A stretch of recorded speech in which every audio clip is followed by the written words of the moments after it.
उन्होंने बात की कि लोग 300 जंगे लड़े। क्यों भाई, हम क्यों लड़े 300 जंगे? क्यों लड़े हम? भाई जब इख्तियारात तुम्हारे पास है, ओहदे तुम्हारे पास है, पहले नंबर पे तो मुझे ये बताओ कि तुम्हें मैंडेट किसने दिया कि तुम ये जाके स्टेटमेंट दे रहे हो कि हम 300 जंगे लड़ेंगे? केयर टेकर प्राइम मिनिस्टर का ये काम ही नहीं है कि वो जाके जंगों में जाके स्टेटमेंट दे और कहे कि हमने इतनी जंगे करनी है और इतनी नहीं करनी। आपका काम इलेक्शन करवाना है, आप इलेक्शन करवाएं जो कि आपसे नहीं हो रहे। जिस मुल्क के पास अपने इलेक्शन करवाने का बजट नहीं है, वो मुल्क का जो केयर टेकर प्राइम मिनिस्टर है वो ये डिमांड कर रहा है जी हम 300 जंगे लोग लड़े। क्यों? वो भी इंडिया के साथ जो दुनिया की 5वीं बड़ी इकॉनमी है। अब कुछ लोग ये कहेंगे भाई जंगे जो सी हैं वो इकॉनमी से नहीं जज्बे से लड़ी जाती हैं, तो फिर शायद इसका फिर ये मतलब ओ भाई जज्बे से लड़ी जाती हैं। ये जो लोग मिसालें देते हैं पुराने जमानों की, मेरे भाई अगर वहां से एक बंदा तलवार लेके निकलता था, यहाँ से भी एक बंदा तलवार लेके निकलता था, दोनों के पास असला एक तरह का होता था। अब यहाँ से आप तलवार लेके निकला, 100 बंदे भी, एक बंदा उधर खड़ा हो जाए क्लैशनकोव वाला, तो वो 100 को मार देगा। आप जब किसी को कहते हैं कि हम ये कश्मीर छुड़वाना, कश्मीर बनेगा पाकिस्तान, बनाएं जी। पहले मुझे ये बताएं कि अगला जो आज़ाद कश्मीर है आपने उसको मॉडल बना दिया हुआ है कि आप लोगों को दिखाएं जी ये देखें जी ये आज़ाद कश्मीर है, ये हमने मॉडल बना दिया है, आए हमारे पास आके रहें। आप कश्मीर के लोगों से जाके पूछें क्या वो रहना भी चाहते हैं आप लोगों के साथ कि नहीं रहना चाहते। इन्होंने कहा जी हाइपोक्रेसी है इंडिया, मैं इस बात से बिल्कुल इत्तेफाक नहीं करता। अब देखें आप अपनी डेमोक्रेसी को कंपेयर करें, ये जो खुद बंदा बैठा हुआ है ये गैर कानूनी तौर पर बैठा हुआ है, 3 महीने के बाद तो इसका औहदा ही गैर कानूनी हो जाता है। ये खुद क्यों बैठा हुआ है? ये जो नवारुल्लाह काकड़ है उसकी स्टेटमेंट देना बनती नहीं है। मैंने इतनी वीडियोस आपके साथ रिकॉर्ड कराई हैं, कोई एक मेन स्ट्रीम मीडिया के अंदर हिम्मत है कि वो मेरी वीडियो को मेन स्ट्रीम वीडियो पे चला दे? ठीक है, नहीं ये भी मैं इधर से एक बात और करने चलूँ, आपने खुद ही बात कर दी है हिम्मत है मेन स्ट्रीम मीडिया पे। कल को अगर आपका सामना या मुझे ही कोई मेन स्ट्रीम मीडिया से कांटेक्ट करता है कि भाई लाओ आप क्या सारा दिन इंडिया इंडिया इंडिया लगे रहते हो, लाओ दिलशाद को, लाओ आबिद अली को, क्या आपके पास इतना नॉलेज विद फैक्ट बात करने का है कि अगर हम डिबेट करें किसी भी जर्नलिस्ट के साथ मेन स्ट्रीम मीडिया पे बैठ के, तो आप रेडी हैं?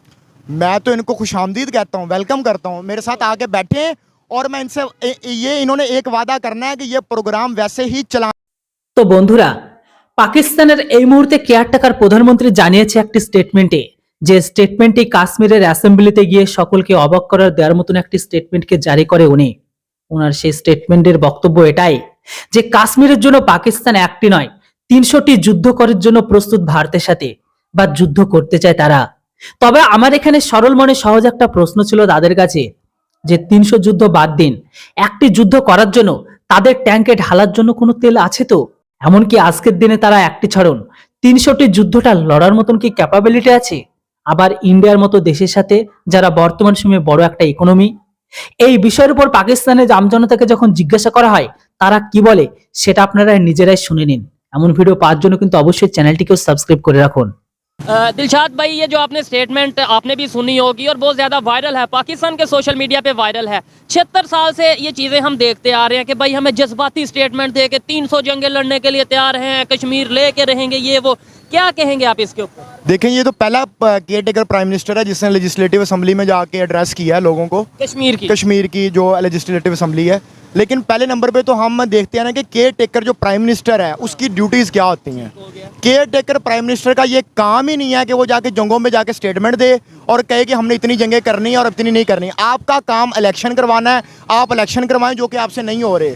पाकिस्तान के अंदर जो नेशनल असेंबली डिसॉल्व हुए को 3 महीने से ज़्यादा टाइम हो गया है। आप मेहरबानी फरमाकर आइन पे अमल करवाएं, इलेक्शन करवाएं। ये काम उस प्राइम मिनिस्टर का है जो कि पीछे वोट लेके आता है, जिस पास मैंडेट होता है। तो आप मेहरबानी फरमाकर ऐसे स्टेटमेंट्स ना दें कि हमें उसके बाद इस स्टेटमेंट्स को लेके सफर करना पड़े बाद में। और ये स्टेटमेंट देखें, उन्होंने तो स्टेटमेंट दे दी, वहाँ पे शायद वक्ती तौर पे जो लोग मौजूद थे उन्होंने अप्रिशिएट भी किया होगा, वाह जी वाह कितनी मोहब्बत का इजहार कर रहे हैं कश्मीर से। लेकिन इंटरनेशनल लेवल पे ये स्टेटमेंट गई है, पाकिस्तान के लोगों तक पहुंची, इंडिया के लोगों तक पहुंची। वो लोग क्या सोचेंगे कि एक साइड पे पाकिस्तान के 3 बार प्राइम मिनिस्टर रह चुके हैं मियां नवाज शरीफ साहब, उन्होंने ये स्टेटमेंट दिया कि भाई मैं तो इंडिया के साथ अच्छे रिलेशन चाहता हूँ। उन्होंने बल्कि जिक्र किया वाजपेयी साहब आए, उन्होंने बोला मोदी साहब आए मेरे दौर में, और एक साइड पे ये केयर टेकर गवर्नमेंट के जो प्राइम मिनिस्टर है ये कह रहे हैं 300 जंगे लड़ेंगे।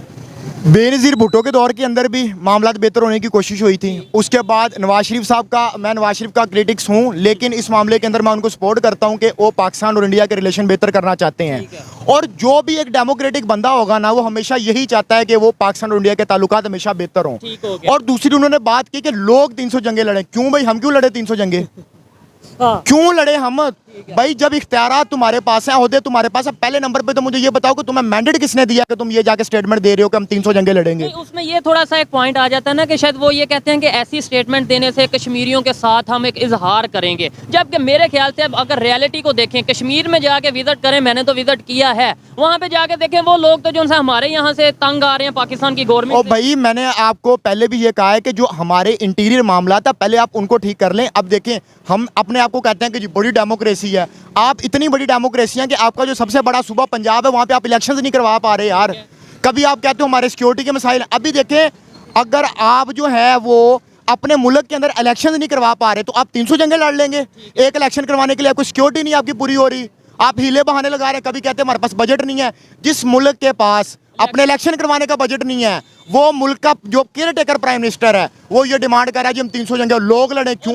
वो भी इंडिया के साथ जो दुनिया की 5वीं बड़ी इकानमी है। अब कुछ लोग ये कहेंगे भाई जंगे जो सी वो इकानमी से नहीं जज्बे से लड़ी जाती हैं, तो फिर शायद इसका फिर ये मतलब ओ भाई जज्बे से लड़ी जाती हैं। ये जो लोग मिसालें देते हैं पुराने जमानों की, मेरे भाई अगर वहां से एक बंदा तलवार लेके निकलता था यहाँ से भी एक बंदा तलवार लेके निकलता था, दोनों के पास असला एक तरह का होता था। अब यहाँ से आप तलवार लेके निकला 100 बंदे भी, एक बंदा उधर खड़ा हो जाए क्लैशनकोव वाला तो वो 100 को मार देगा। आपने पहले असले के मुकाबले के अंदर आपने अपने आप को तैयार करना है। और आप टेक्नोलॉजी में दिलशाद भाई जंग की बात ही नहीं करनी। मैं इस चीज से एग्री करता हूँ कि भाई मैं ओपनली कहता हूँ कि इंडिया से मुकाबला करना है, लेकिन टेक्नोलॉजी में मैं कहता हूँ एजुकेशन में, हेल्थ में, इंफ्रास्ट्रक्चर में, आईटी में उधर को कोई नहीं आता। क्या बेहतर होता है कि भाई असेंबली में खड़े होकर ये कहते हैं कि भाई जंगों का दौर खत्म हो गया है, अब हम इंडिया से मुकाबला करेंगे टेक्नोलॉजी में। यकीन माने मैं भी अप्रिशिएट करता हूँ, इवन इंडिया के लोग भी ये देख के हैरत भी उन्हें होती है और खुश भी होते कि यार क्या नाम लेते हैं हेल्दी कंपटीशन का सोच रहा है पाकिस्तान। आज हम जो उनसे वही बात कर रहे हैं, जंग की वो बात कर रहे हैं, टेक्नोलॉजी की, और अब वो हंसते हैं, अब वो परेशान नहीं होते।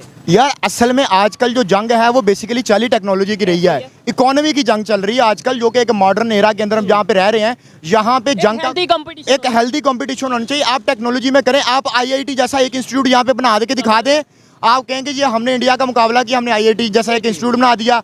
हमारी कोई ऐसी फॉरेन पॉलिसी हमें नजर आनी चाहिए जिससे हमें पता लगे कि हम उनका मुकाबला कर रहे हैं, और हमारी इकोनॉमी बेहतर होनी चाहिए। और यहाँ तक कि हमारे यहाँ या जो सिक्योरिटी के मसाइल हैं वो हल होने चाहिए, यहाँ पे फ्रीडम ऑफ एक्सप्रेशन होना चाहिए जो वहाँ पे मौजूद है।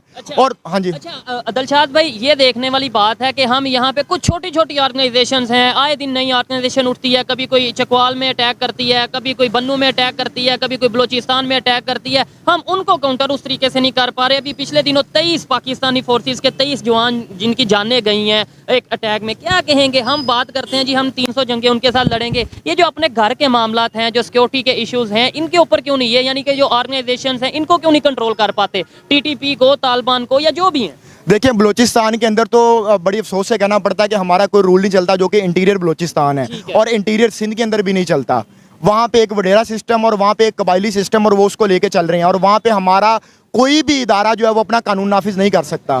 तो पहले के ऊपर सबसे पहले तो आप इंटीरियर मामला तो अपने ठीक करें ना। जनूबी पंजाब में कच्चे के डाकू, जनूबी पंजाब में आप कच्चे के डाकू ने आपको वक्त पाई रखा है, छोटू गैंग ने आपको वक्त पाई रखा है, इलेक्शंस आपसे नहीं हो रहे, सिक्योरिटी आपके पास नहीं है। भाई आप देखें, अगर आपने मुकाबला करना है उनको एजुकेशन में उनके साथ आप मुकाबला करें, एक हेल्दी कंपटीशन आप आए मुकाबला करें। और दूसरे नंबर पे अब वो मेरे ख्याल इसलिए उन्होंने बोला है जो कि इंडियन सुप्रीम कोर्ट ने जो है वो उसको आर्टिकल 370 लीगलाइज कर दिया है, ठीक है। तो यार देखिए वो उनका अपना एक इंटीरियर मसला। और दूसरे नंबर पे आप जब किसी को कहते हैं कि हम ये कश्मीर छुड़वाना, कश्मीर बनेगा पाकिस्तान, बनाएं जी। पहले मुझे ये बताएं कि अगला जो आज़ाद कश्मीर है आपने उसको मॉडल बना दिया हुआ है कि आप लोगों को दिखाएं जी ये देखें जी ये आज़ाद कश्मीर है, ये हमने मॉडल बना दिया है, आए हमारे पास आके रहें। आप कश्मीर के लोगों से जाके पूछें क्या वो रहना भी चाहते हैं आप लोगों के साथ कि नहीं रहना चाहते। जहाँ पे जो हमारे पास 4 सूबे हैं ना, 4 सूबों में हमने ऐसा क्या दूध और शहद की नहरें बहा दी हैं जिसकी बिना पर हम जाके कह रहे हैं कि हमने उसको भी आज़ाद करवाना है। ठीक है, और वो फिर ये भी और हमने ये जंगे करके देख ली हैं मेरे भाई, हमें 1947 से हम स्टार्ट हुए हैं, आज 2024 आने वाला है, वहाँ पे खड़े हैं, हमने कितनी जंगें लड़ी हैं, हमें एक जंग का भी कोई फायदा हासिल हुआ है सिवाय इस बात के कि हम बहुत पीछे चलते गए हैं। अभी भी ये दौर जो है ना, अब हम इंसानी तारीख में यहाँ तक पहुँच चुके हैं कि जो जंग है वो किसी मसले का हल नहीं है, और ये सब लोग कर सकते। जैसे हमारे यहाँ अब देखिए हमारे मुल्क का ये हाल है कि हमारे यहाँ 4 प्राइम मिनिस्टर नाहल हो चुके हैं और 3 प्राइम मिनिस्टर हमारे कत्ल हो चुके हैं। हमारे यहाँ या वजीर आजम जो है हमारा, जो हमारा सबसे बड़ा आईनी ओहदा है, वो महफूज नहीं है यहाँ पे, और आप हमें जंगों की बातें सुनाते हैं।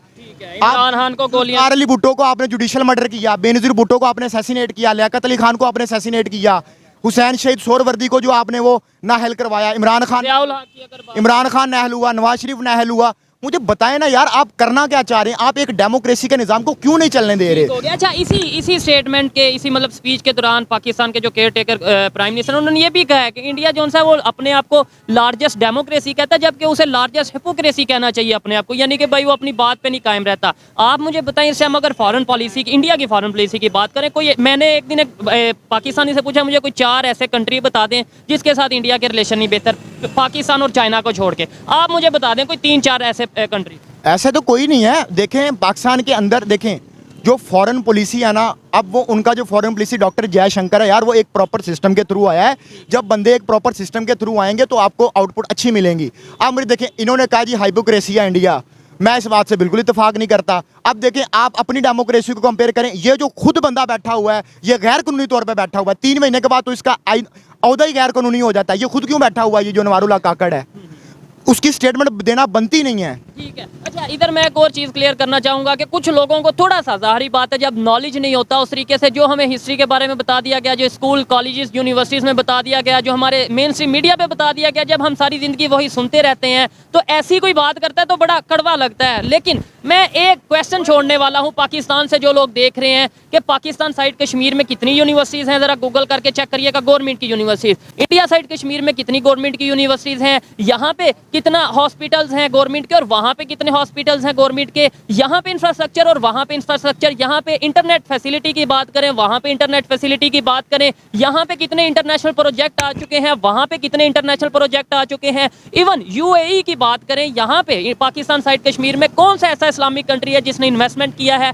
जबकि इंडिया साइड कश्मीर की बात करें तो कितने ऐसे इस्लामिक कंट्रीज हैं जहाँ पे उन्होंने इन्वेस्ट किया है। G20 की मीटिंग वहाँ पे हो चुकी है, यहाँ पे नहीं हुई। और एट दी एंड जब कोई चीज़ नहीं मिलती तो एक बात दिलशाद भाई आ जाती है, यार जितनी मर्जी फैसिलिटी दे दो, दूध दे दो, उन्हें शहद दे दो, जो भी दे दो, वो मजहबी तौर पे आज़ाद नहीं है तो इस आज़ादी का क्या फ़ायदा। आप मुझे बताएं, यहाँ पे अगर हम मिनॉरिटीज़ हिंदूज़ की बात करें, फिर वो मजहबी तौर पर आपको मतलब ये फिर ऐसे तो बड़ी बात उठती है। देखें जी, पहले नंबर पे आप बताएं, आपके यहाँ फ्रीडम ऑफ एक्सप्रेशन कहाँ से आ गया? आप एक बात किसी इदारे के खिलाफ कर दें और उसके बाद आप अपना हशर देखेंगे, आपका हशर क्या होता है। आप एक बात किसी ऐसे मुल्ले के खिलाफ कर दें, उसके बाद आपके ऊपर कत्ल के फतवे लगते हैं, और आप बात करेंगे यहाँ पे फ्रीडम ऑफ एक्सप्रेशन की बात है, वहाँ पे नहीं है। मैं आपको बताता हूँ, शिया कम्युनिटी जो हमारी है उसके साथ इन्होंने कितना जुल्म किया है। उनकी इमाम बारगाहों को उनको उड़ाया, इन्होंने बम बांध के चले जाते थे। ठीक है, हमारी जो क्रिश्चियन कम्युनिटी है वो उनके और हमारे यहाँ बाथरूमों के अंदर शिया काफर के नारे लिखे हुए हैं। ठीक है, आप लोग, जो लोग मेरे सुन रहे हैं, पाकिस्तान के जो लोग हैं, उनको पता होगा, हर बंदे ने जिंदगी में कहीं ना कहीं पढ़ा होगा। ठीक है, आप लोगों जो क्रिश्चियन कम्युनिटी है, आपने उनके साथ क्या किया? जड़ावाला के अंदर आपने उनके साथ क्या किया है? हिंदुओं की तो बात नहीं ना करेंगे, उसमें तो जरा ज्यादा मजहबी टच आ जाएगा कि नहीं नहीं ये कैसी बात यार। पहले नंबर पे तो मुझे ये बताएं कि कौन सा मजहब आपको ये सिखाता है कि आप दूसरे मजहब के लोगों की तौहीन करें?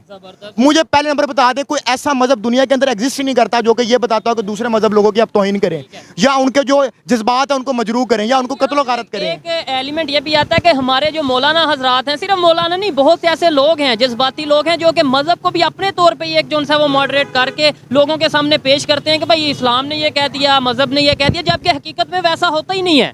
यार देखें, ये जो हमारे यहाँ खास तौर पे ये जो मुल्ले हैं ना, जैसे मैं अब वो एक जमात का नाम नहीं लेना चाहता, यार अब मुझे ये बताएं कि ये कौन सी इस्लाम की खिदमत होती है कि वो एक रोड बंद कर देते हैं, एक गरीब बेचारा रिक्शा लेके जा रहा हो तो उसका रिक्शा तोड़ देते हैं। लेकिन वो कहते हैं हम निकलते भी तो गरीबों के लिए हैं ना। गरीबों के लिए निकलते हैं, वो बेचारा एक रिक्शा लेके जा रहा है, उसका रिक्शा तोड़ दिया, वो बेचारा एक रेडी लगा खड़ा, उसका फ्रूट उठा के ले गए, ATM मशीनें तोड़ दी। यार ये आप इस्लाम की खिदमत कर रहे हैं या पाकिस्तान की खिदमत कर रहे हैं? और जो आपके लीडर्स हैं उनके ऊपर अगर तवज्जो करेंगे, वो उन्होंने स्टार्ट कहाँ से लिया था? एक साइकिल से आए थे वो, और आज वो जो वीगो डाले पे फिर रहे हैं यार, और वो क्रूजर पे फिर रहे होते हैं। इसलिए आप यार देखिए, सबसे पहले तो कोई भी मजहब जो है ना वो आपको इंतशार नहीं सिखाता। मैं हमेशा कहता हूँ कि हर बंदा जो है वो मजहब प्रैक्टिस करे, उसको पूरा हक है। ठीक है, उसको कोई किसी चीज से आप मना नहीं कर सकते अनटिल और अनलेस वो किसी दूसरे को नुकसान ना पहुंचे, डिस्टर्ब ना करे। आप वो जैसे मर्जी प्रैक्टिस करे। अब हमारे यहाँ कई ऐसी मिनोरिटीज है, जैसे मैंने शिया का नाम लिया, उनके बेचारों के साथ बहुत जुल्म हुआ है।